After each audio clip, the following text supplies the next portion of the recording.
One of the most intriguing names on the 1801 Montgomery poll list is that of Rebecca Van Dike. You can read her biography here, but this is maybe a little chance for you and I, Marcela, to talk about some of the interpretive challenges in understanding her story and how we arrived at the approach we took to the play and to the biography. Rebecca Van Dike lived in Montgomery Township throughout her life, and she's from the Van Dike family, which was one of the founding Dutch families in Somerset County. And we don't know much about her early life, but we do know that at the age of about 19, Rebecca Van Dike marries John Van Dike, who happens to be her first cousin. And they go on to have 9 children together, many of which are daughters. Rebecca Van Dike's husband, John, was a known loyalist in the Revolutionary War, and he is actually arrested on those charges. He has his property and estate confiscated. So her husband's property is confiscated.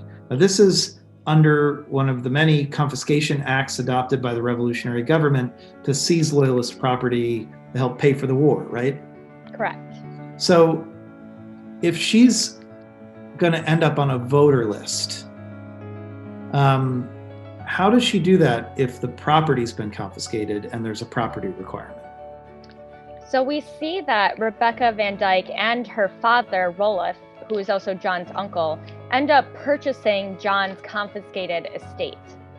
Years later, after the war in 1784, the state of New Jersey comes and asks for the taxes to be paid back on that confiscated estate.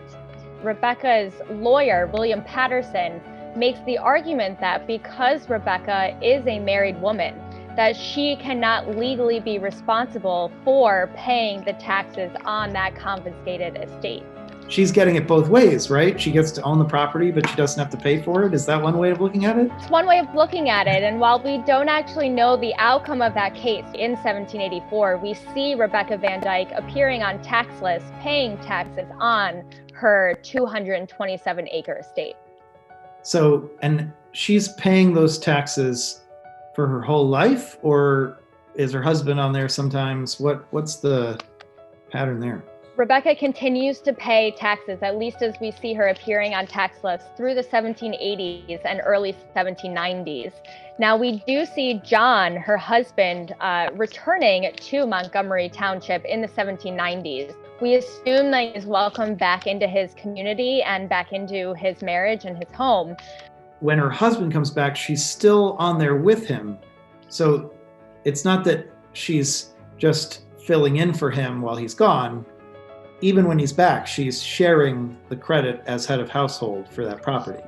Correct. And that, I think, is reason for us to believe, or at least question, the fact that there is a strong possibility that Rebecca Van Dike actually did have at least part ownership of the 227-acre estate. Now, she's not there alone. She's there with her daughters, right? Rebecca Van Dike appears alongside 3 other Van Dike women on the poll list. Their names are Anne, Catherine, and Sarah.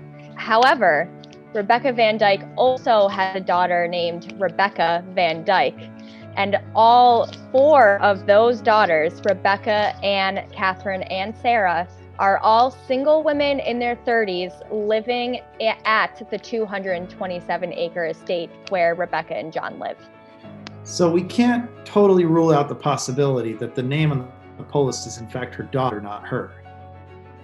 The way we deal with that in this play, in this first-person performance, is showing her debating whether she can vote. And in the end, she calls everyone in her family to go vote, but we don't see her voting. So we're not sure. We're leaving that open-ended, right? We tried to leave it ambiguous as to who the Rebecca Van Dike voter is, if it is, in fact, the mother or possibly the daughter.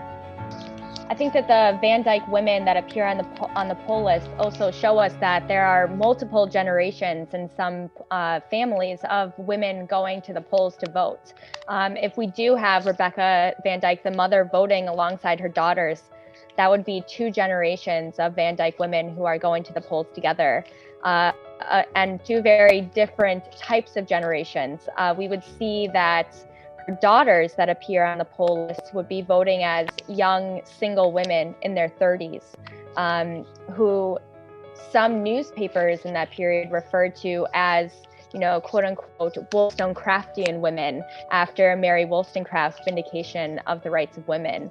So looking at the very different nature between these two generations of women voters.